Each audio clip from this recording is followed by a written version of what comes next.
Frost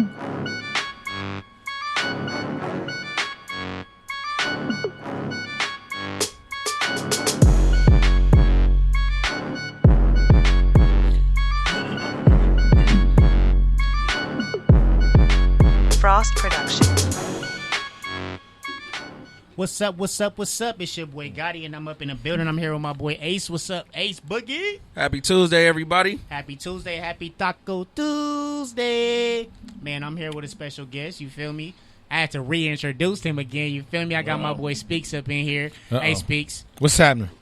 Let them know what you do. Let them know who you are. Let them know where you from. I am. Let's see. I guess you can say I'm from the Philadelphia, West Philadelphia, born and raised, ladies and gentlemen. Live in California the last 20 some years. High school educator for the African American people, African American educator, and then I've been teaching 20 years. Came out to L.A. Let's see, single, and in 2 years, wife and 2 kids. I got my son is my daughter's 27. Sahara, my son is Jamal Jr. He's 18. He's a high school junior. And my wonderful wife, Bernadette. That's who we are, and that's what we do, baby. The Speaks family. Hey, turn up, How'd you man. get the name Speaks? How did we get the name Speaks? Sound like a poet. That's my last name. Hey, Jamal Speaks. Is that right? And I am a poet. There you go. Hey, So man. it kind of right. It kind of fit. Yeah, hey, for real though. So before I start, I do want to say, man, I appreciate you coming on the show. I know you've been hitting me, telling me like, what's the deal? That's right. It's But, been like man, 3 years now. I've been asking this dude. We've been organizing, marketing, trying to get it right. I'm Like, glad you. I'm bottom man on the totem pole right now. On me, I'm glad you're here though, because like I was talking to Ace about educators, and I do have some things that I do want to talk to you about because it's gonna be great to get your opinion on it, your perspective on it. And I'm in a field where I usually interview people that's actually in entrepreneur positions, like Ace. He's actually he a barber, so I know that a lot of people do things that they don't need a company, they don't need nobody. And when it comes to education, as you know, it's like a family. We all got to stay together, but we all fight and stuff. So it's going to be an interesting interview process today. But before we start, I do want to go into our current events. As you know, we have a section called Who Needs a Lineup. So for our first question that we're going to talk about, what Who Needs a Lineup is, how did y'all feel about that Nelly and Luda battle? I know we kind of touched on it before we came into here, but I know you said you chose Luda, right? Yeah, I said Luda because it's close to, my generation of music. And, the dude, I actually got a chance to, before I came out to California, went to Atlanta. It's a whole different ball game down there. And, the dude just, that bass, that stand-up joint, like you were saying earlier, Ace, in regards to just, Nelly and Hot in here, all that Midwest South stuff was all new. It was actually, very, very musical, very musical. Right. So you like Luda because he's more of a lyricist? No, just club bangers. You know what I mean? I don't think neither one of them are lyricists. I just think that you got club bangers. You like Luda club bangers more than Nelly's? I mean, it just depends. It just depends. It depends. You know what I mean? But yeah, but they both had good music. I actually didn't see the battle, but when I first heard it was going on, when I first heard it, it was like, oh, Nelly gonna kill him. Mm-hmm. But then I think Luda had a lot of little slept on hits that a lot of people was forgetting about. And he got up there and I heard he showed his ass. Man, I personally just feel like I did not know Nelly had that much hits. Like when I first was really looking at it, I'm like, Nelly's straight, but I don't know if Nelly on Luda level. Then I went back and I remember hearing all those songs and was like, damn, I actually liked all of Nelly's songs. Yeah. So when I started listening, I'm like, this is dope. Then I was like, a diamond album for E.I. Uh-oh. When I seen that, I was like, yeah, Nelly might. Nellyville. I was like, Nelly might be underrated. Oh, yeah. Mm-hmm. That's what I thought. Nelly might be underrated. That was where it came in. Nelly might be underrated.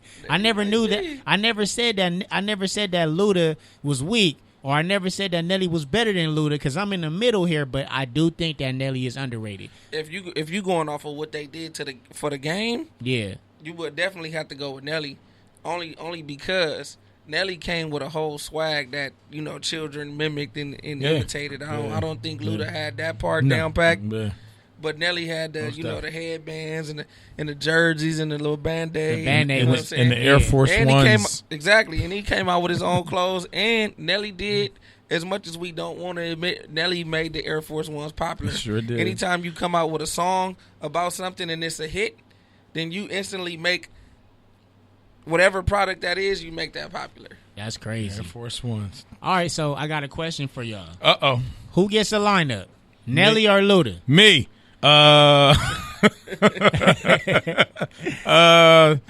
Jeez. Neither one of them. Yeah, neither one of them. They both greats. They both greats. So we gonna call them a tie. It's a tie. They just get a fade.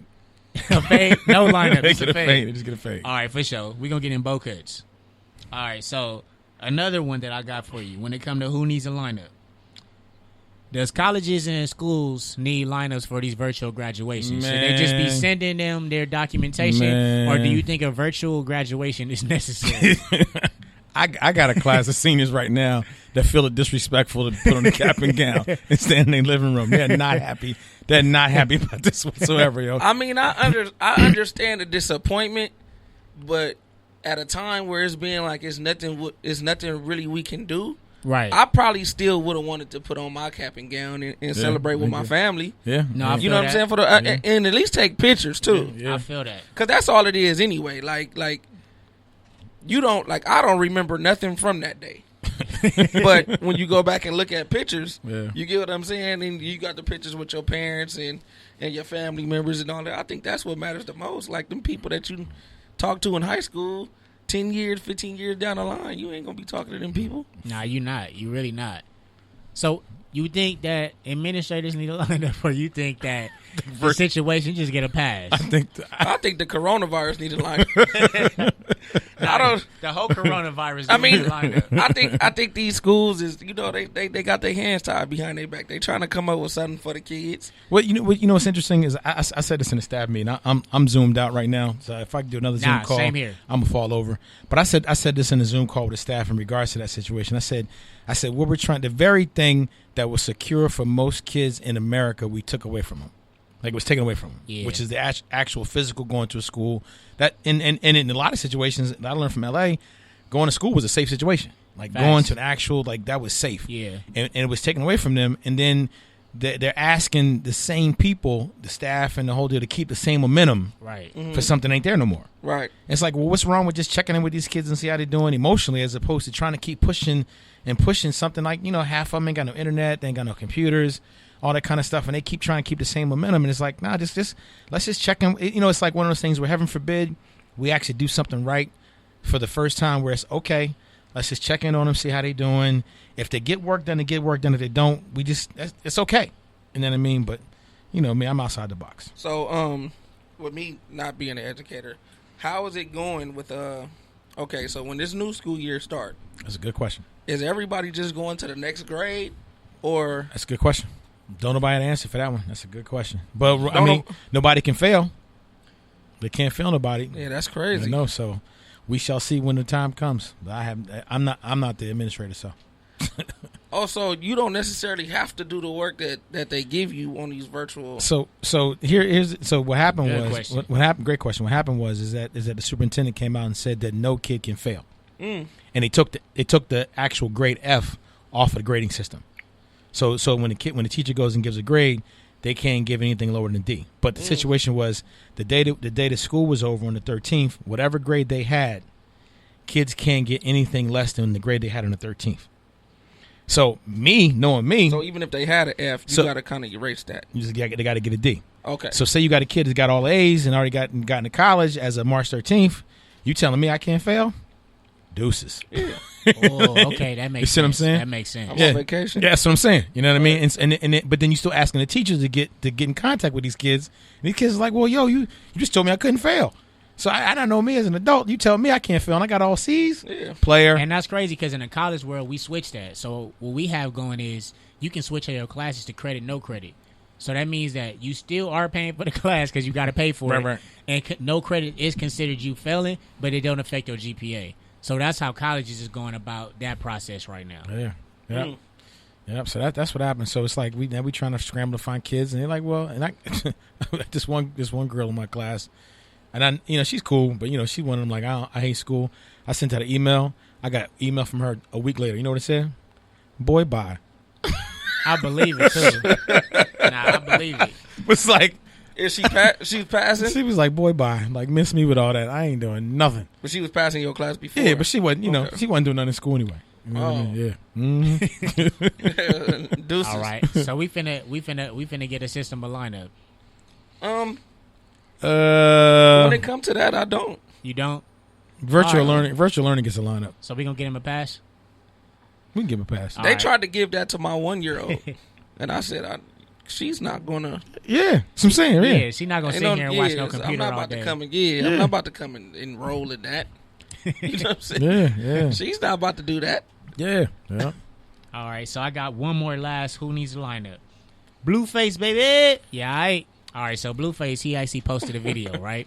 And I know you probably ain't seen his speech, but he got a video that he posted with him and his baby mama, and it was very controversial. What was controversial about it? So he actually was filming her while she was going bananas. She was trying to break his windows. She was trying to hit him. It starts off with him actually receiving something from her and her starting to fire on him, and he takes the camera off. I guess he escorted her out the house and closed the window door. He escorted her out the house, okay. And she started knocking with a rake. She had a rake in her hand. Did you see the video? She had a rake in her hand, and she was trying to break the windows. Oh my so goodness. she broke one of his windows in his bathroom.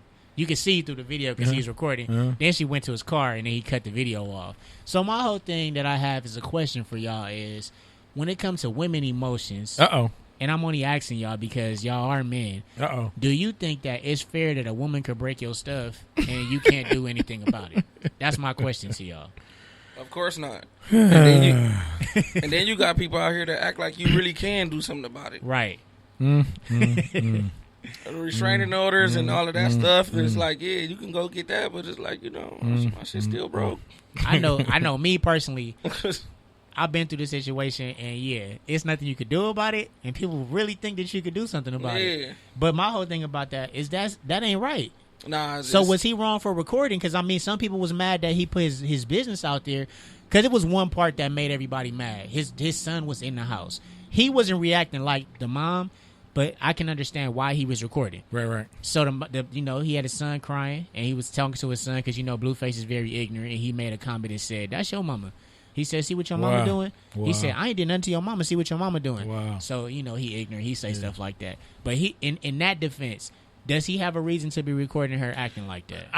Personally, I don't think you should, that stuff stays in the house. You know what I mean? I don't care how famous you are. Right. You know what I mean? It's like there's a it gets to a point where it's like it's respect. You know what I mean? I mean, yes, she may be in the wrong or whatever the case may be, but you don't. And I think that's what's happening nowadays is that cats is quick to run to these phones and record stuff. But it's just like, that don't belong out there. You know what I mean? It don't belong out there. So yeah, I'm not a big fan of he gets a lineup for that one. Business on social media at all. Yeah, exactly. Social media is like, we having fun. Especially personal stuff. Yeah, exactly. So he need a lineup. He need a lineup. I just started following Blueface too. I thought he was funny. I think he's hilarious, but that did lose some points for me. So I do have a question for y'all. So we finna start getting into the interview. The first question I do have for y'all, which is it's an interesting question. Do black lives only matter when we lose them at the hands of white people?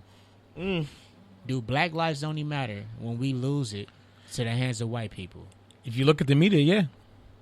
I think. I mean, I think that. Quite honestly, for me personally, it was like, for instance, I came to L.A. like on the tail end of the gang situation, so 98. So we talking the Truce 94, and then 96, 97. So it was tailing off. I didn't know where I was going to be. I didn't know what was going on. All I know is what the media told me when I was back in Philly, and I know that two colors I didn't bring out here was red and blue. Matter of fact, I came out here with black and white. Like, I didn't know where I was going to be living the whole deal. And then working at Dorsey High School, and when the first situation happened, one of my students in regards to gang violence.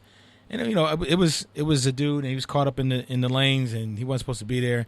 But then the fact that how, matter of fact, it was between the kids in the school, for me, that was new. Yeah, you know what I mean. That was new. It was new for me because I ain't never. I grew up in the hood, but we didn't kill each other. You know what I mean? And so and it was more than likely a black on black crime. It was, but then there was nobody up in arms about that. And I think that according to the media, it only matters when it's at the hands of a white person.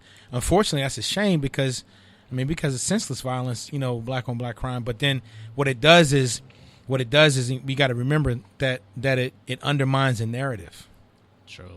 The narrative that's out there is because if heaven forbid we show that this black on black crime, it undermines the narrative of what we're trying to get across. And is that necessarily a good thing or bad thing? I don't know, but it's a big contradiction when you really think about it. Yep, it undermines the narrative. About that question, I think I'm gonna have to say yeah, and it's only because of what I see. Like, in my neighborhood, a kid was just killed on the 6th,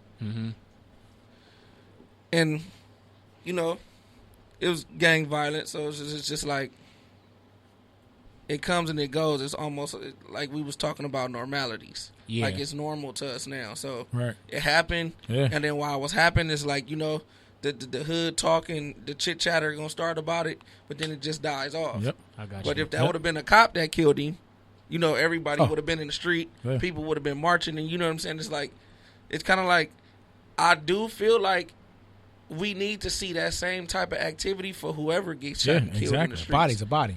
You know what I'm saying? Yeah. And that's how we would show that, you know, Black Lives Matter, because that's the main thing that they say. When we get out there and we start marching, and when these cops start killing us, well, they say, well, you know, y'all kill each other. Yeah. And Y'all killing each other And in then the they get mad at that too. And Yeah. exactly. They get mad at that. Yeah. That's deep. So in reference, Black lives only matter when a white cop really takes somebody's hands, because because you said it's normal to us when we see that obviously that occurred. Right. That's deep. I never really thought about it like that. I mean, it shouldn't be that way, but like I said, the community activists or whoever is in charge of these things, Yeah. they don't come to, like, you know, it's a war out here in the streets going on right now, Yep. and nobody's marching. It's people dying. You know what I'm saying? So what do you feel about the ideas when it come down to, like, I know we talk about gangbangers too all the time, right? There's not a shot caller. So how come that whole, I just want to say, how come that doesn't break apart? Like, how come gangbanging doesn't stop? There's not shot callers. There's not money in the game no more. So why isn't gangbanging why isn't it just dismantled all the way by now? Why do you think that gangbanging still exists? As long as you got kids that get a thrill out of it more than they get anywhere else, this is what we gonna have. Yeah, it's like, it's fun to them. And I was tripping off that too. I said, damn, it's kind of crazy that you have young kids like willing to really put their life on the line and die for this. Like, they know that their day is probably gonna come. Right. Well, how they out here acting in the activity that they partaking in, but it don't look like they care. Right. Yeah, wow. Game didn't change. It for don't sure. look like they care. The game didn't change for sure. All right, so I do have another question for y'all, because this is a question that I actually have from one of our listeners. They actually said people's perspective on black people moving out the hood, right, is different. Everybody has a different perspective on that, right? So me knowing you, Mr. Speaks, and I know you've been through the process of coming from Philly, coming to LA. I know you don't really know the purpose of, like, I guess you could say, living in LA, like what it might mean to us, like it would mean to you in Philly. Like, if you was in West Philly, you would know that being in West Philly is like, that's your heart. Yep. But this is what I have to say to reverse that question. If you was still in Philadelphia, you became as successful as you are now, would you still be living in West Philadelphia? Nope. Okay. Nope. I got it. Cause see, you know, it's like I feel that here as well too. It's interesting is that it's a different, like, for instance, I grew up in that, like y'all grew up in that, you know what I mean? Yeah. We grew up in it, and you know, I ain't got to be certified. My card is good, the whole deal. But it's just at some point in your life, it's called maturity, where, you know, for instance, you know, you got kids, I got kids, in the whole situation, and it's like, do I want my kids around that? Right. You know what I mean? I you know, because even now, like living in LA, when I come down to south of the 10 freeway, you got to put a different persona on when you come south of the 10 freeway. You know what I mean? When you get past Venice, you know what I mean? You get down on Adams and Crenshaw, you know, even though they changing it, but when you get down over on Slauson and, you know, in Manchester, you got to put a different, you got to, like, you know, you got to lock your doors. You like Stickman rolling up in the wheelchair. No, I ain't got no change. No, Not, for real. like I'm good because it's like growing up, okay, cool, I'm from there, but it's just, is if I was back in Philly, I'd be out in the suburbs somewhere, because I refuse, like, for instance, what do we want for every generation? Like, for instance, my mom wanted my generation, for me, to be better than her generation. my grandfather wanted my mom's generation to be better than her. You know what I mean? So the same thing here is I want my son and my daughter's generation to be better than mine. Yeah. And it can't be better over on Jefferson and Crenshaw. It can't. It just because the environment and the mentality of people is just I love them. But it's just I'm telling you, man, I refuse to have my son grow up the way that I grew up. Really. I think we was talking about this with I forgot which previous guest was it. I think it was Rashida. Yeah. And we was talking about, I guess she was talking about planting seeds and stuff like that. and I said something to the sort, but anyway, like I don't live here in Los Angeles anymore, right? The type of peace that I have when I go home, man, yeah. You can't put a price tag on that, bro. It's like, not the same peace. Yeah. Like honestly, like yeah. It's wartime in the streets. Like Right. my gas light was on the other night, and I had to And you drive ain't- all the way home. I had to drive an hour out, and my Yeah. gas light was on. I could not stop nowhere at them gas stations. You get what I'm saying? I got And you. even when it's not wartime, when you I know when I'm in the city, and I tell people all the time, like I didn't get to see 32 by being stupid. Yeah. I know where I can go, and I know where I can go. Yeah. Right. I know don't stop at this gas station ever. Yeah. So I've never been to this gas Vernon station. and Western, Yeah. don't stop there. Don't stop there. That's the worst gas station. Don't even get caught at a light on Vernon Hey, and look, Western. hey, look, not in LA, in the world. Don't Don't, even stop get- there. Don't even get caught at a light right there. Like after Friday night football games over at Dorsey, yo, because I get on the 10 freeway to go home and be that Chevron right there on Adams and La Brea. Oh, yeah, I ain't never stopped there Like, before. man, I stopped there one time out of maybe 16, 15 years. Like, yo, because I wasn't gonna make it home. Yeah. But Right. man, don't stop, man. Listen, I know, I feel you. Now, it's certain areas, especially if you got the feeling. You can't Yeah. stop. If you got the feeling, you're not going to stop. But then the positive to being from the hood is that feeling that you have. Like my son don't know what that is. Like Right. you like the feeling like we Yeah. know where we can and cannot go. My son Yeah. be like, oh, why not? It's a gas station. Like, son, you can't. Like this dude, this clown. Let me tell you what this clown was going to do the other day. So there's all this situation, all this dumb stuff going on, and so he wanted to go to Ralph's. Okay, we live in the valley, but he still wanted to go to Ralph's. He's still a black boy. All right, still a black teenager. This dude had a ski mask, so you cannot go to Ralph's with a ski mask. Well, it's a mask. Dude, Yeah. you cannot go to Yeah. Ralph's with a ski mask on. What you talking about? It's still a mask, son. You are black, and you cannot go to Ralph's with a ski mask. That's the last thing we need right now. But for him, he don't know that. That's deep. You know I what mean, do you think that comes from being? I'm not gonna say being sheltered, but do you think that come from? What is the word I'm looking for? Because I can't always say shelter. Well, but I mean, the actions would you be. guys didn't expose him to certain things. Yes, Okay. on purpose. Right, on purpose. On purpose. Okay. On purpose. On So purpose. I agree with that. Mm-hmm. I agree with that. But I'm just saying, like, say for the kids who probably didn't have you around. Right. It was like, I'm about to go to Rouse with a ski Yeah. mask on. You know what I'm saying? I just Yeah. wonder how that works out Yeah. for them. Like, Right. Yeah. You're right. It don't work. It don't work out too well. And that speaks to the positive male black role model in these dudes' lives. right. That speaks to that right there. You saying that is exactly, if they didn't have that, the kids that don't have that, they don't know what to do. Right. Nah. Yeah. I was, 'cause Yeah. we was talking about that, and I was talking to my girl the other day about this, and was talking about telling her son about how to deal with the police. Yeah. Yeah. Got to.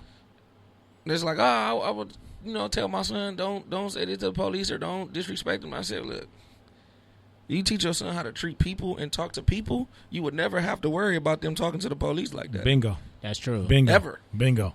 Yep. Bingo. Ever. They not it's gonna- it's a people thing. Like, yeah, like that- they all wouldn't take that- their t-shirt boy by. all that talking back shit, that starts somewhere else. That didn't just start when the police pulled up behind him. That started somewhere else. Yep. Either he doing that at the house, Exactly. or you know what Exactly. I'm saying, or Yep. it's just Hey, it's for just real, entitlement. because Exactly. I really start to realize that, especially at this point in my life, and I got 5-year-olds now.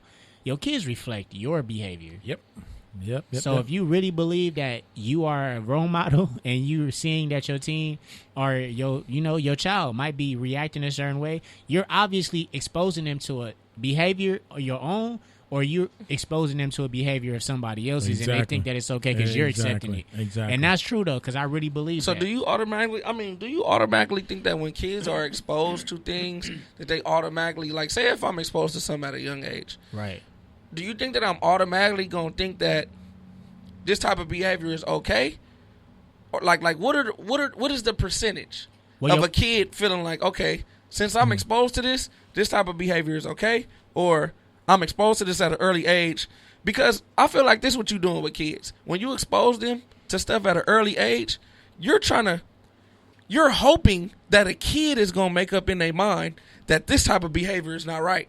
Yeah. And 9 times out of 10, that's not gonna happen. Yeah. That's a little kid. They gonna see what they exposed to, and then they gonna think that that's cool, right? They gonna normalize it. Okay. No, that's true. I think that's true. They gonna normalize it, and then it's not just that too. Sometimes personalities do play a big toll in it, because we do have people that have strong personalities. It just depends on how they express themselves. Right. So if they see that other people's expression is acceptable, then they're gonna actually take that action on. Yeah. So that is crazy. There's no way I can talk to the cops like that, because I've never talked to anybody like that. That's a good point. It's how you treat people. I never do it. It's how you treat people. Yeah, that's a good point. If my homeboy yelling at the cops, that's what he do. Yep. But anyway. Excuse me, sir. All right, so. Can you judge him by himself? On me. So I do have a question for you, Speak. Uh-oh. Who was your role model growing up, and what was your plan? Who was my role model growing up, and what was my plan? When you say plan, what you talking about? Did you have a plan once you found out that you had some kind of future? Did I have a plan? I never have a plan. That's my wife. I never have a plan. I just do my thing. I never have a plan. That sounds like me. Because every plan that I've had didn't go according to plan. So there you go. My role model growing up was my grandfather. My grandfather, he was a preacher down in he's from the South, of course, where all the black folks came from. And he moved up north to Philly, then my mom, and then that's where I came from. And then he moved back down to Delaware. And my grandfather, so he was pretty much everything that I knew on how to be a man. Yeah. I mean, because I was telling my wife and my family the other day, I said when school was over, say school's over June 3rd, like June 4th, I was in the car going to Delaware for the summer. Like my mom dropped me off. And so I learned how to cut grass. He had a garden in his he had like a little garden in the yard. He had a nice little plot of land. I learned how to cut grass, how to grow cucumbers. It's still to this day his pancake recipe is in my phone. Like the pancake recipe is off the chain. Ask my son. What else? I mean, summer camp. I mean, it was we learned like it wasn't it wasn't an environment that was strict. It was an environment that he spoke quietly, and we knew like he'll never get upset. When he get upset, he really what I mean. So Sunday was church, and then Monday through Saturday it was summer camp, cutting the grass, swimming pool, just the whole the whole deal. And then like for instance maybe 2 weeks before summer was over, him and my mom would meet in the middle between Philly and Delaware, and then I go back to Philly for the last 2 weeks. But he was my role model. And so, in regards to the second part of the question, did I have a plan? I mean, I did have a plan to come to California, and find out what this business situation was like, but the entertainment business. But it really was. I ain't had, I was like, I just do, man. Like I've been. I mean, you've seen. I just do it. And people are like, oh, you can't do that. Well, don't manifest. You do manifest. I tell people, don't tell me no, because if you tell me no, I'm gonna take the O, put it in the front, and tell you it's on. Don't tell me no. Nah, I like that. Don't tell me no. So, and that's why don't tell Mr. Speaks no, because he's gonna take the O in front and put it on. That's how I do, because I firmly believe that if you're doing something positive, it can't be stopped.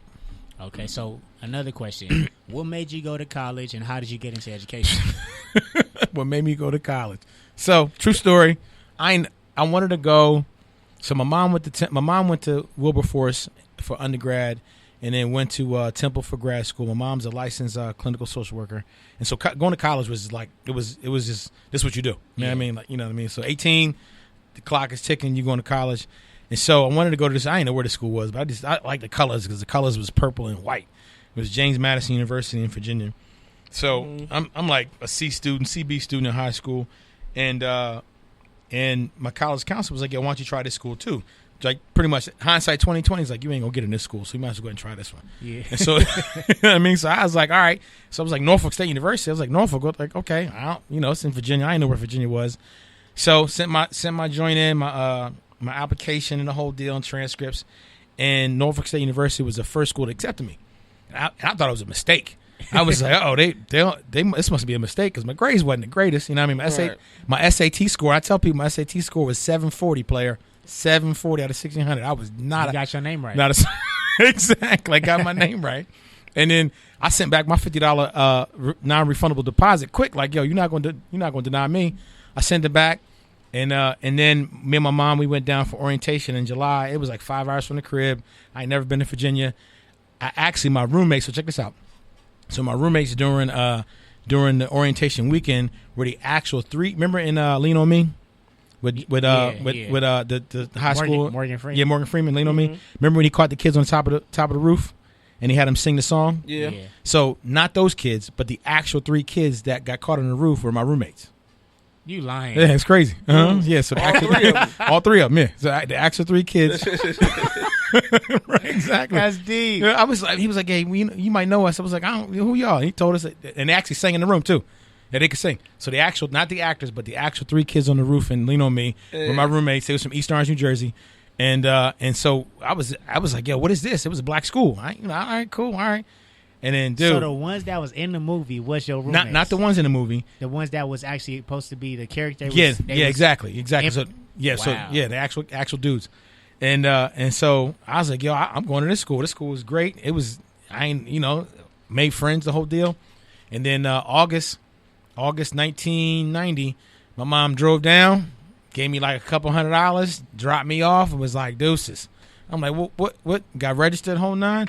So I went to a historically black college in Virginia. The Mighty Green and Gold, one of the best band in the land. You go ahead and take that, you Hampton people, those that are listening. Anyway, and then I was a biology major in college because my grandmother, I know, was a bio major. Please, I know exactly. The reason why is because my step grandfather was a doctor, and so my grandmother had this thing that all her grandkids is going to be doctors.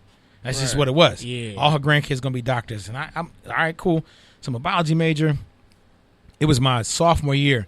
And I'm standing there. I'm in zoology with Dr. Duncan. Never forget this. I'm in zoology. I got something dead open up on some dead animal open up. It was like a 2-hour lab on a Thursday. I'm looking at this dead animal. I'm like, man, do I want to do this 10 to 15 years from now? I remember this question. I was like, I don't want to do this. That's not what I want to be doing. And I left the class. To my counselor. I said, I do not want to be a biology major. I didn't know how to break it to my grandmother because she's going to be upset, but that's not what I want to do. So my college counselor was like, well, what do you want to do? I was like, Then she said, you funny. You like making jokes and the whole deal, and I can see you on the stage and all that.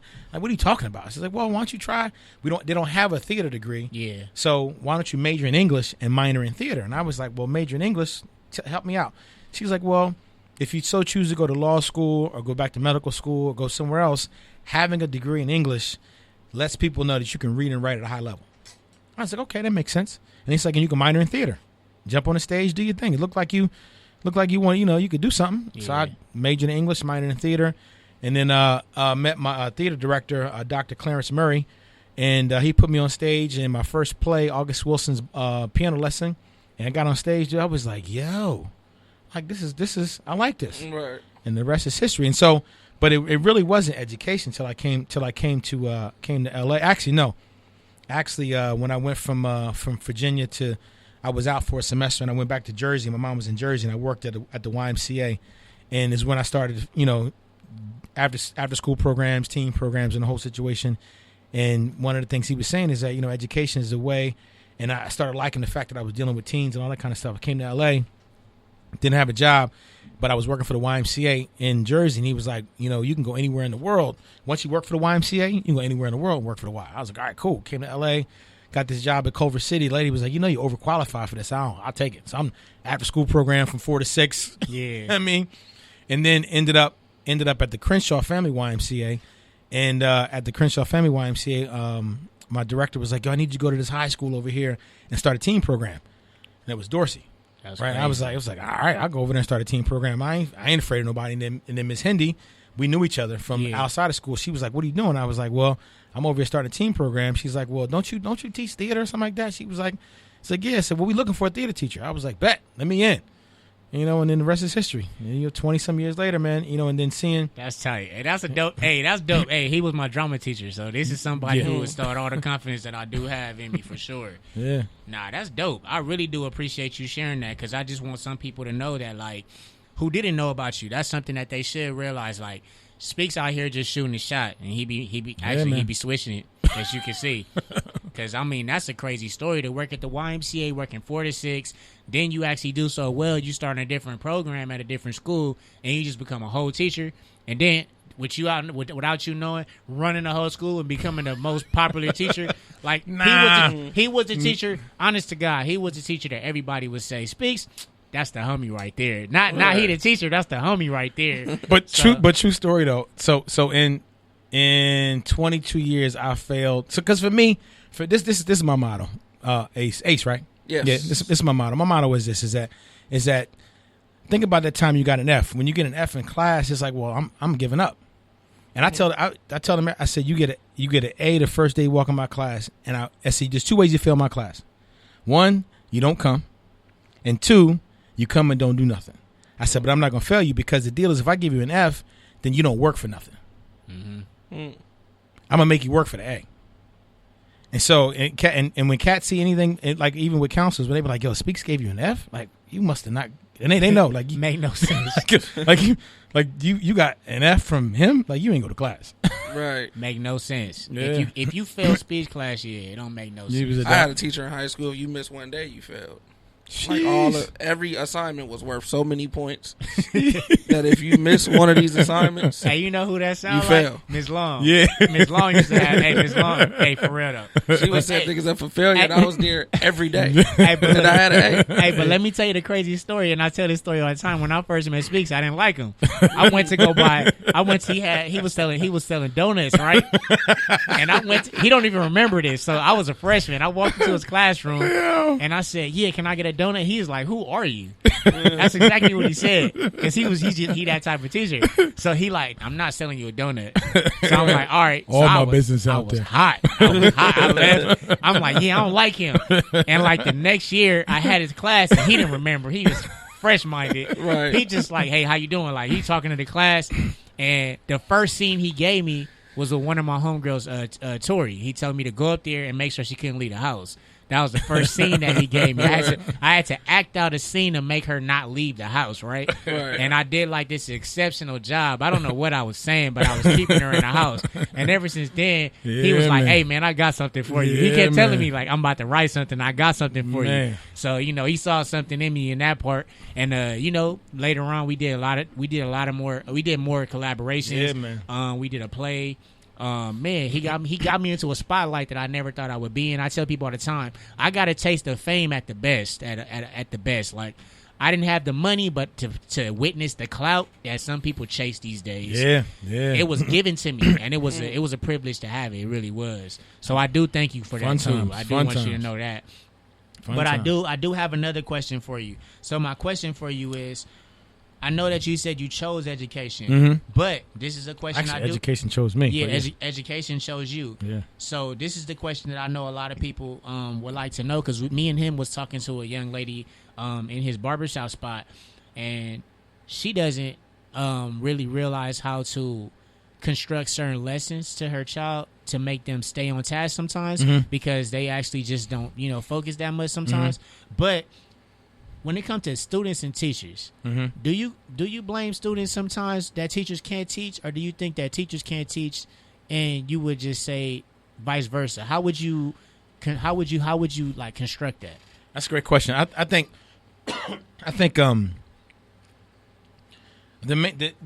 really what's what the situation is I think that it's not a you got to as an educator, like, all that stuff that you learn in school, 2% of it works.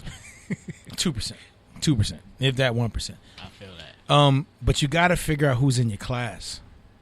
You know what I mean? Before you get any ABCs and 1, 2, 3s, you got to figure out who's in your class, who you dealing with, who's the knucklehead. You know what I mean? Who's the jokester? Because you got a knucklehead in every class.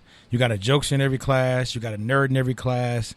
You got somebody that's quiet. You got all different types of learners. And if you don't figure out who's in your class and what's going on by just, because it's really you got to come in every day and do the song and dance. It's like a comedy show. You got to come in every day. You got to have your material. You got to have your material ready. You got to perform. And then especially in the African American community, if you ain't got no jokes, I mean, you're gonna get roasted. I think that's crazy that you say that, because as I'm over here thinking, I'm thinking about my school experience, right? And I'm thinking about the teachers that I had that like as I look back at my high school experience, the teachers that really cared were black, right? Yeah. So they showed you that they cared. Yeah. You know, they but I feel like they took the time to identify who was in their class, you know, and sometimes they made class fun. Yeah. Like I remember I had a science teacher, Mr. Brandon. He was black, but me and all the homies was in that class. Yeah. And all we used to like to do was bag. Yeah. Right? Yeah. So he would bag with us. But then it would be a time where he'd be like, okay, y'all calm down. We got to get to this. Yeah. And then we would do that, and we all was passing. You know what I'm saying? Yeah. But it's like, I feel like the reason why kids act up in school, do you think that is because because they feel like school was not really for us? Now, Especially when you have most of the teachers are not black. Yeah. Right? Yeah. Most of the teachers don't know how to connect with the kids. Yep. Don't know where these kids come from. Don't know these kids' situations. Yep. So they can't connect with them. Yep. Right. And so maybe that's the reason why kids don't, I mean, you know, we don't do good at school or really don't like school is because we haven't had teachers to connect with us and make us, and I'm not going to say make us, help us understand what they're trying to teach. Right. I think that's a great point. I mean, even if like you think about those teachers that tried to roll with y'all and try to be funny, they were corny. You still like those teachers because there was an attempt. Right. You know what I mean? There was. I think one of the things I tell the teachers, I said the situation is that nowadays in 2000 from 2000 to 2020 is that you got to meet these kids where they are, and there's no more for me. It was do as I say but now it's like you got to respect these kids. You got to respect it, because if you don't respect these kids, it's not taking anything from you or anything less of you to respect a kid, because it's another human, like you were saying earlier. Right. You know what I mean? And so the kids see that. They see right through it. So when you respect the kid, they respect you right back. And it's like you could tell them, like we can have it, like for instance, and it's okay to, you know, today we're not doing anything, because sometimes I don't feel like doing nothing. You know what I mean? But then we'll get back to it. But the kids appreciate that because they see that you're normal. And when kids see that you're normal and you make mistakes like they do, man, and you're transparent with them, that goes a long way. It goes. Nah, that's real. I think schools need to be ran like an organization or not necessarily organization, but maybe like a sports team.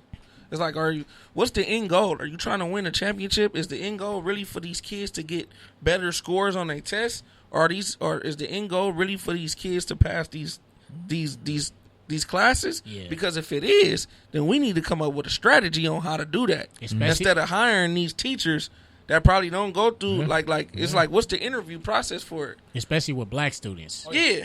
Because you hire the teachers and then they get in there and then they rule with an iron fist. Here's a little history real quick in regards to these black students. And you know, say what you want to say, but Brown versus Board wasn't to integrate schools. Brown versus Board was to get rid of these African American teachers. The Brown, if you listen to Malcolm Gladwell's Revisionist History, Malcolm Gladwell is actually one of my favorite authors. That's a message right there. Tipping Point, Blink, Outliers, What the Dog Saw, and David and Goliath. 5 books. I suggest you all read them. But in Revisionist History, he revisits Brown versus Board after the fact. And so you don't know in the beginning of the podcast. Spoiler alert. Beginning of the podcast, you hear a speech from a woman, and it's actually the girl Brown, the family, the Brown family. You don't know until the end. Yeah. And so the whole situation in Topeka, Kansas, they were okay with their schools because their schools were all black. Mm-hmm. They had black teachers. And high test scores. And they were fine. Right. They didn't want to go to a white school. They were okay.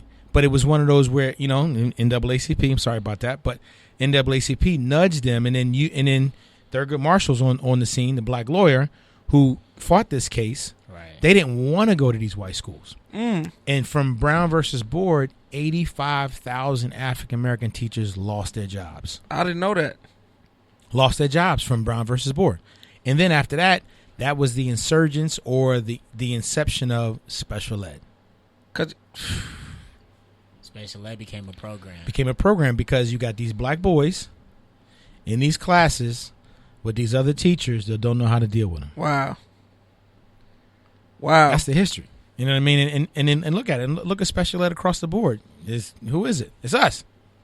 ADHD, ADD. No, they just need a, one of these. You know what I mean? And, you know, Exactly. That's real. 85,000 black. 85,000 African American teachers lost their jobs after Brown versus Board. Because I'm a huge advocate of non-integration. Like we talk about that all the time.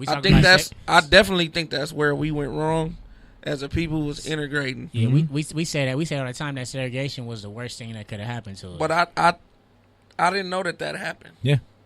That's an interesting twist. You should go listen to it. It's a really cool podcast.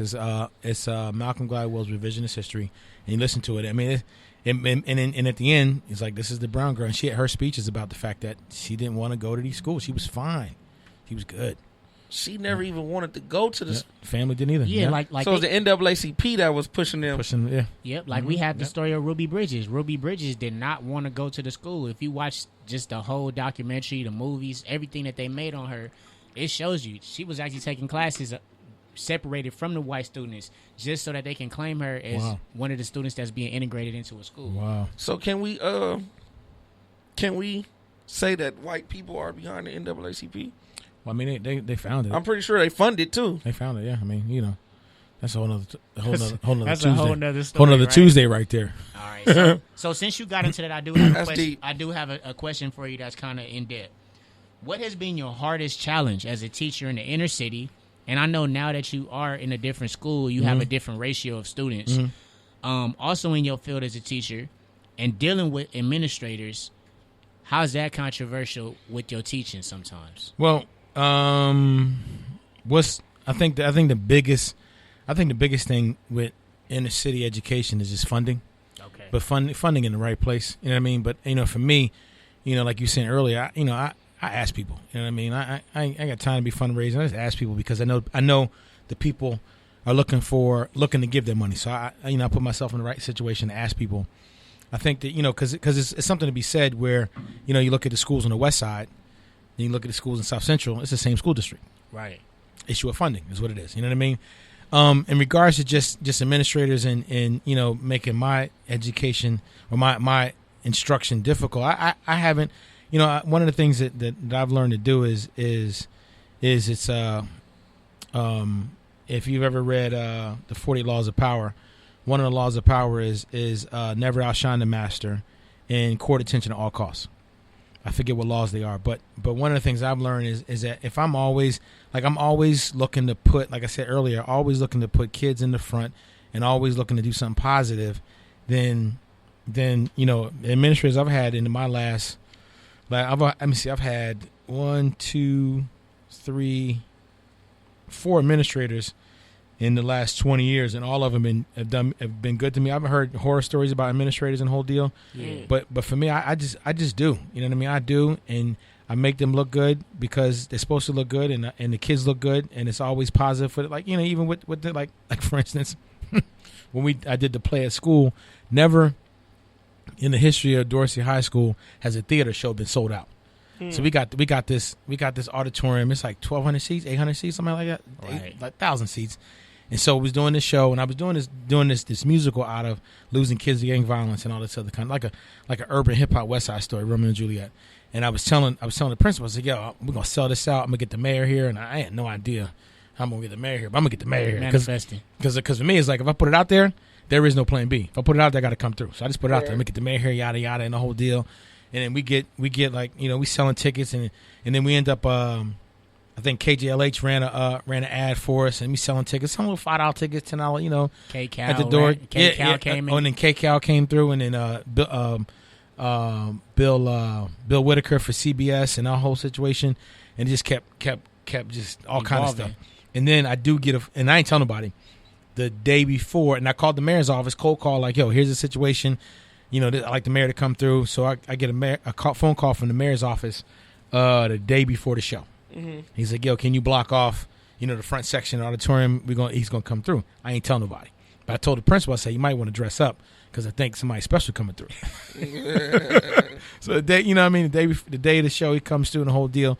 And I say that to say is that because it was at a time where Dorsey wasn't doing well. Yeah, facts. Mm-hmm. And then this musical comes along, and the light was positive when they was talking about shutting Dorsey down. Huh? Yeah, we was next because I think that year Crenshaw had just lost Yeah, accreditation. Crenshaw and the whole situation. But it's with administrators, man, you got to play the political game. You know what I mean? And they were teachers too, but I've never had an administrator, in my life, knock on wood, where they made it difficult for me. All my administrators have been, do what you do. You know what I mean? It's been really cool. They had that kind of freedom. And what has been your biggest challenge being a teacher? Biggest challenge being a teacher, man. Like my wife says, we ain't got a house big enough for everybody. You know what I mean? My biggest challenge, if I had a house big enough, right? I think everybody would be at the crib. You know what I mean? I look at the so Ace, he knows, and this is what you recognize when you walked up. Yeah. Every single let's do the math. Let's do let's say 20, 21 years, and then let me see. Let's do the math and see what we're talking about. See if we get this right. All right, so we go 21 years, right? So each year I'm averaging 250 kids, so period 1 through 6. Mm-hmm. So like 35, 40 kids a class. That's like 250 a year, right? 250 a year times the 20-some years, that's like 5,000 kids. Right, 5,000, 6,000 kids. That's a lot of kids. A lot of kids that you've interacted with. And I'm telling you, every single, if not every single kid, the Sunday the Eagles won the Super Bowl, they thought about one person. Yeah. They thought about, my phone crashed Super Bowl Sunday when we won the Super Bowl. Right. They thought about one person, and it's not because I'm fulfilling all that kind of stuff, but the investment that you put in these kids, right. Like these kids, they look. I tell them in the beginning of school, I said, listen, I said the Eagles win on Sunday, Monday might be a great day. Right. Eagles lose on Sunday, Monday might be a bad day. Monday might be a bad day, and so they watching on Sunday like they don't even like football. They're like, did the Eagles win? Did they lose? You know what I mean? But just the investment you have in kids, man, and I think that's been the biggest challenge is that my wife and I talk about it. The challenge is we don't have a house big enough to have them all come through so we can give them some knowledge and, and keep it pushing. That's the challenge because, me, man, I turn lemons into lemonade player. As you should, though. Yeah. All right. So the last question that I do have for you, and I think that this question is going to be kind of like, it's kind of difficult because it's kind of one of those questions that's like, do you think personally when it come down to you leaving everything behind when it come to Philadelphia, do you think you will sell out? Nah, I think no, because cats in it's what I think the generation I was a part of is that it was an understanding that you had to continue to live your life, mature, and grow. You know what I mean? Okay. It was never that because I used to, when I go back to Philly, man, like I've been back to Philly maybe 6 times, 7 times. And, seeing the block I grew up on, I appreciate it. You know what I mean? But then, some of the same cats on the block is like, yo, you like 40-some years old. Right. And you doing the same thing. It's like, yo, you know what I mean? And, but then, no, sir. Nah, I feel it. And you can't let that type of stuff pressure you. Yeah. 'Cause it's like, I honestly feel like it's cool to love your people. It's cool to love where you come from. Yeah, yep. Mm-hmm. But it really, and I'm going to say why I feel like it really don't love you back. Because the players change. Yeah. You know what I'm saying? So the game changed. Yeah. too. You might have some people that's still there, but whether you here or not, it's going to go on. Yeah. You know what I'm saying? So I wouldn't let nothing like that pressure me or make me feel like it's going home. Like damn. Like I was having a talk with my boy about Mayweather. And he was going crazy about Mayweather and Mayweather having all this money and not giving back. And it's like, to me, I feel like, do you? Where does it say that he has to? You know what I'm saying? Right. I would rather deal with somebody like him. You know what I'm saying? And then it's like, it don't love you back like you love it. Like, you love it more than it loves you. So don't let it hinder you from advancing and growing. Yeah. So what advice would you give your younger self if you can go back in time? Would you change anything? And not just change anything, what advice would you give other black men out there if you could give them advice? What advice would I give myself? The advice I give myself back in the day is do it again the same way. Do it again the same way. Because just the memories that you create, and you learn a lot when you make mistakes. You know what I mean? If you don't make mistakes, you're not learning. No, that's true. You're not learning at all. And I think that, and then the advice I would give to the next generation is stop. I'm gonna be honest with you, telling these young, as we say in Philly, these young boys, tell these young boys to put your big boy pants on. Stop being a punk. Stop being a chump out this joint. You know what I mean? Stop thinking what people think about you. You know what I mean? You judge me. So what? You know what I mean? Like put your big boy pants on and keep it pushing. If you ain't got no haters, you ain't doing nothing right. Nah, that's You know true. what I mean? You know, like if because you too busy concerned with what he think about you, and he winning, and you over there looking at him. Right. He winning. You know what I mean? It's like I can't be mad at Ace for trying to get his own shop. Like, you want to move out there? Well, no, he trying to get his own shop. He don't want to pay rent to nobody. He want people paying rent to him. Do you think it's the social media era that we live in? Dude, I'm telling you, it's terrible, yo. It's terrible. It's like you ain't got enough likes. Like, well, what? It's like, really, dude? Like, come on, man. It's like, stop it. Like, I really do. I really do. I think that it's played a pivotal part in how our even in, like, for instance, people get upset when you unfollow them. Like, well, I mean, because it could be. I wish not to be a part of that no more. That's true, right? Cats be, you unfollow me? Like, well, I wish not to. But when you unfollow somebody, it does imply that you have some type of problem. What they doing, right? Yeah, exactly. And I don't think anything is wrong with that. It's like, I wish not to, follow anymore. Right. And it's like you got it. Why you got it, man? If you don't knock it off, man. I wish we could do. You know what's interesting is a friend of mine made this observation. I think it's important. It's an important observation about men, period, nowadays. If you look at the current generation, ask the question, how many of them play high school football? And why do I say that? So you can play high school basketball, high school whatever, track. They let anybody on the team. Well, no, high school football, you got to be tough. Nah, that's true. Especially back east. Yeah. When it's cold. And you dare not come out your mouth against your coach because Right. you run it. You know what I mean? You think about the dudes that how many of them play high school football? Not many anymore.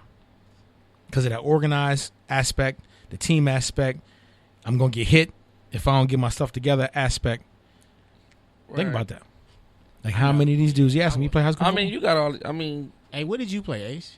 I play football. You play football? Yeah. Yeah, I ain't play football. See what I'm saying? I play basketball. There's a certain toughness that comes to play high school football. Whether you played or not. It's especially if you're on the practice squad. You just get knocked all over the place. Right.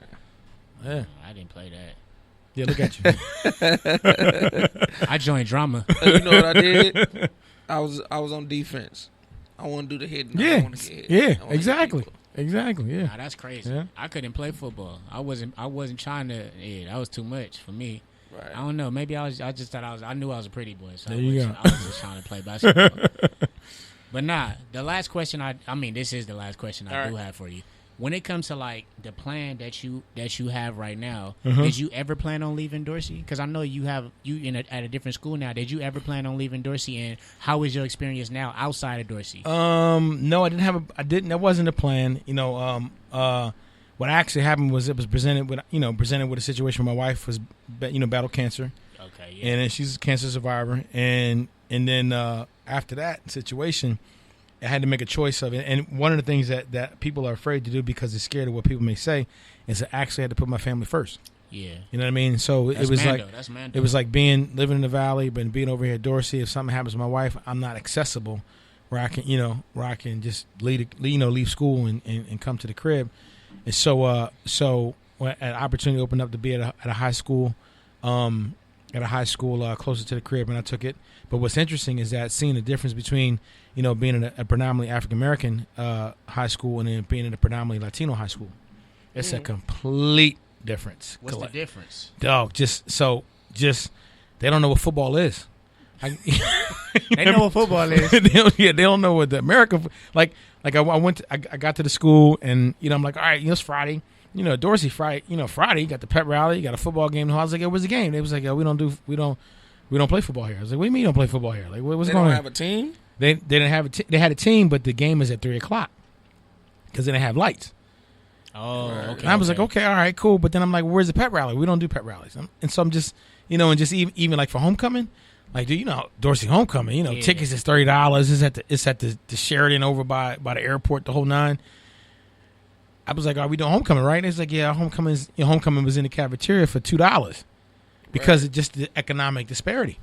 Yeah, crazy. And I was like, yo, homecoming $2 in the cafeteria. Like, wait a minute, homecoming, and I'm just not like, a dance. This is yo, homecoming, like a big event that. It wasn't big. It was homecoming in the cafeteria for $2, and I was like, whoa. And then prom max was like $30 a ticket. Oh, that's crazy. Yeah, I was like, yo, that's just a different, you know, because economically it's different. You know what I mean? But you know, it's still the same knuckleheads. You know what I mean? Yeah, it's still the same situation. You know, am I glad that I did it? Yeah, because I did it for my family. But I do miss the hood sometimes. You know what I mean? I'm over here every now and again, but yeah, you know, it was time. It was time to turn the page in the chapter in the book, and you know, but it was good. It was. Nah, I feel it, man. I do appreciate everything you just shared, because as an educator, I'll always be wondering, because, you know, I wanted to become a teacher, but I knew that in some ways I did not want to wake up every morning, you know, like at 6 o'clock to be in a classroom by 7. I'm telling you. So that was something I also looked at. And then, like you said, identifying. And I think I did a lot of research, you know, also looking at how students actually interact with their teachers. Yeah. So I knew that I couldn't bring that same energy every day. I just knew it. But I knew I wanted to be a part of education, so I chose administration, obviously. Yeah. But the biggest reason why I also chose administration, because I remember something you told me. See, a lot of people don't know, like, this is my role model. He done set some seeds that grew over time. I got a lot of mentors, but this is somebody who actually was the first person to give me the seeds that was planted.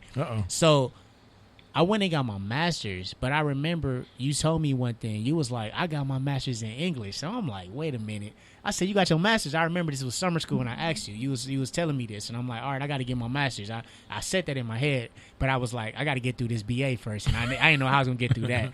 So during the process, and I got my master's, I said, if I get my master's, I got to get it into something that I love. Yeah. Because I remember you telling me, you was like, teaching is something that you could do every day. You can do it with your eyes closed. You say, when you get that stuff, you always say that I could do it with my eyes closed. So I'm like, yeah, let me see what this is about. Yeah. So just, you know, to go off that, I went into education, I went into administration, and that became my life. And then when I look at the whole idea of how you say, these students is this, I'm just like, man, I'm glad I didn't go into teaching. Like, I'm really happy that I did not go into teaching. I am. Man. Man. But I got a question for you too, eh? There you go. I got a question for you. Snaps. I know that when you talk about college and you talk about the route that you took, right? Do you think that you still can go back to college? Because I know we talk about that. Do you think that you can go back to college? No. And then you asked a question about the way you learn. So do you think that that's what drove you away from not going to college?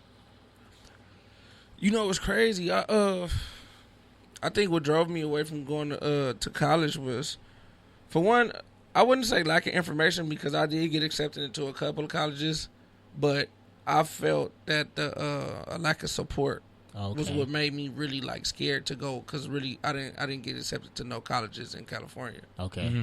So I would have had to go to historically black college. Should have went, man. Should have went. Yeah, I actually got accepted to Grambling. Oh, you did? Yeah. Word. I actually got accepted to Grambling, but I didn't go because I felt like damn, if I ever need help, if I ever need something to lean on, I can't call home to anybody. You would have got it down there in Grandma. Like, right. So, but I don't know if that answered your question. What was the other? It did. Because my question to you was, do you think that you can go into college if you, which you know now, you just said you think that your learning process was from everybody. You know how you said school's not interesting? Yeah. So that probably would have been the lack of support would have been the reason why, though. I actually excelled at school. I never had problems in school. Yeah. I excelled in school. It was just support. Right, and it's, you know, a host of other things, the environment, the stuff around, you know what I'm saying, the stuff that I wouldn't say necessarily involved with, because I never got too sucked in to where that actually kept me from doing something. But, you know, it didn't seem appealing to me. Like, you know, while everybody was getting accepted to colleges and planning their next 4 years, and, you know, I was telling them when they came back from college, I was gonna have my own barbershop. And speak to that. People, you know, a lot of teachers look at me cross-eyed when I say this, you know, because I'm a career technical education teacher. Is that I tell my kids, I said, listen, and people they look at me like I'm crazy when I say this, but it's true. Unless you want to be in education, You want to be in medicine, you want to be in law or engineering. There is no need anymore to go to college. That's it. That's true. No, I'm 100% with that. There's no need to go to college whatsoever. Now I'm not saying not go, and I'm saying I tell my kids, I say, listen, unless it's being paid for you to go, and you ain't got to take out any kind of loan to go, right? Don't go. Figure something else out because it's the only place I'm still paying right now. Right. I'm still paying it. I said that. I'm going to tell my daughter, I'm not paying for you to go to school. Yeah. If you want to go to school, then they got scholarships. Yeah, exactly. Where you can go free. Exactly. Same here. It kind of makes more sense. Like, my daughter went to Pepperdine. Trust me, player, I ain't had $64,000 a year. And she, like, no sir, right? No sir. Realistically, no sir. Why does it cost that much? It's crazy. It's crazy, dude. Why does it cost that much to go to school? I know. Yep. It just costs for the label, right? Exactly. All right. So we're gonna go into. A lot of people get to school and still be trying to figure it out. Yep. And I'm sorry to cut you off, but I was talking about this. And, you got some races in some parts of the world, they don't get to choose what they do when they go to school. Yeah. Their parents tell them what they're going to do. Yep. Yeah. Yep. And I'm a firm believer in that. Because I'm not about to pay for you to go to school and then you go to school and then you get out and you tell me you about to take pictures for a living. Yeah. I'm just not with that. Like he said, certain fields that you need to be in because you don't got to go to school to take pictures. You don't got to go to college. You don't. You know what I'm saying? Right. I don't get that. Nah, I feel that. I think we need to start telling our kids what they taking when they go to school. Look, nah, for sure. You're gonna be a doctor. I had a conversation at the barbershop. I think it was I was talking to a Asian kid, and he was saying that his schools came down to an Ivy League school, SC, UCLA, and whatnot. And then there was another girl. It was another girl in there, and she was saying, "Oh, I believe in letting the kid choose." I said, what? What do he know? I feel like we have to make that choice for them. Like, honestly, because, like I said, you got people of different races, and then they look like they winning. Yeah, they just got, and then it's not even that. They just set into that tradition. I think a lot of black people, we lose that track. We lose that mentality that we need tradition too. We think that everything should be free-handed because we looking at a Eurocentric worldview. If you think about it, we trying to have our kids kind of adapt to what white kids are actually doing. We're trying to be American. But we need some structure and tradition. I do believe that. But going into our last section, don't F my cut up. So I got some song lyrics that I'm actually going to receive. I'm going to be saying. Ace is going to be guessing the artist or guessing the song. You can help him out if you do know him. Man. All right, so. If they've got to be 19. I was about to say, you good with lyrics? All right. You went back a little, right? I went back a little bit. I know you're going to get the first one. All right. So you ready? Nah. All right. Someone cut the lights on. Where was Thomas Edison? You know this, too. I don't. Someone cut the lights on. Where is Thomas Edison? Got a new crib. Watch me as I settle in. Sound like J. Cole. Nah. I don't know. You ain't got it? Nah. That's Drake. Ransom. That's way back. Nah. Yeah. That's when Lil Wayne did the whole alphabet. That's what he was doing too much of this. He was doing the hands, right? All right. It was too much of that. All right. Second song. You should get this one because I know you this is what you do. When you see me in the system, ain't no telling. Ain't no telling. You don't know this? Hey. When the Remy in the system. When you see me in the system, ain't no telling.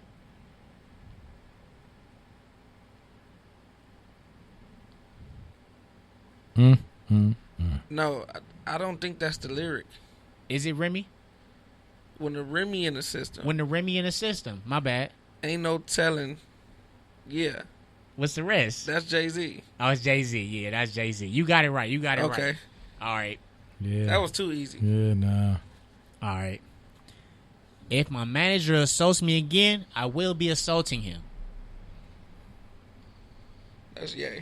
That's Ye. You got him. Okay. He got 2 out the 3. Hey, when the heat stop working, then my heat stop working. That's Freeway.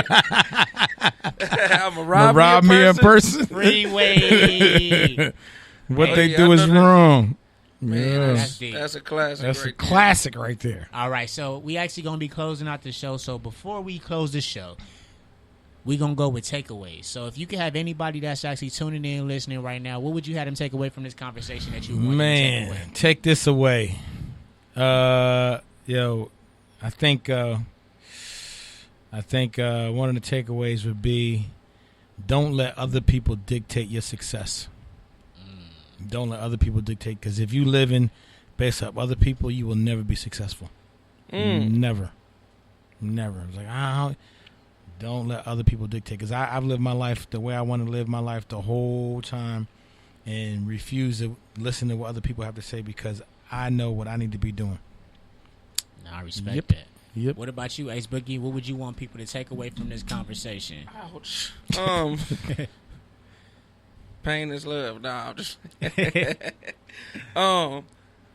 What I want people to take away from this conversation, if you, I feel like if you put a turtle and you put a jaguar and you judge them on how fast they could climb a tree, the turtle is gonna test poor, right?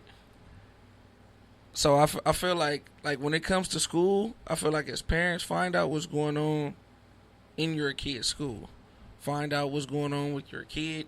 Find out who's teaching your kid, because I feel like the tests and all the things they put the kid through to label them and put them behind it's not really what it is. I feel like, because like me, I don't feel like my mom wasn't really involved in my school. You know, when the report cards came, then it's like, oh, okay, this is what you've been doing. But other than that, it wasn't like it wasn't, you know. But I understood that moms had to work, but you know, be involved in your kid's school. That's what I take away from it. Yep, I feel that. Yep. Nah, I would just say, let me see, what would be my takeaway for today? Man, my takeaway for today will be give people their roses while they're here. I'm giving Mr. Speaks his roses, man. Because, man, this dude done put me up on game on a lot of stuff. But, for real. My biggest takeaway would be never giving up, man. Because you know why? Yeah. Excuses are tools of incompetence to build monuments and nothingness. And those that are used to them are seldom good at anything. Exactly. For real. That's real. But yeah, man, thank y'all for tuning in to the Black Barbershop, man. Always. I appreciate you coming. I need a cut. Yeah, everybody out there, just make sure y'all download the Good News app and have a good Tuesday. Happy Taco Tuesday. What's up? Hey, Mom, if you listen in Philly, what's happening? Shout out to my mom's real quick. She's like, you ain't saying nothing to me about me. Shout out to my mom's back in Philly. Deborah Tall. That's right. Hey.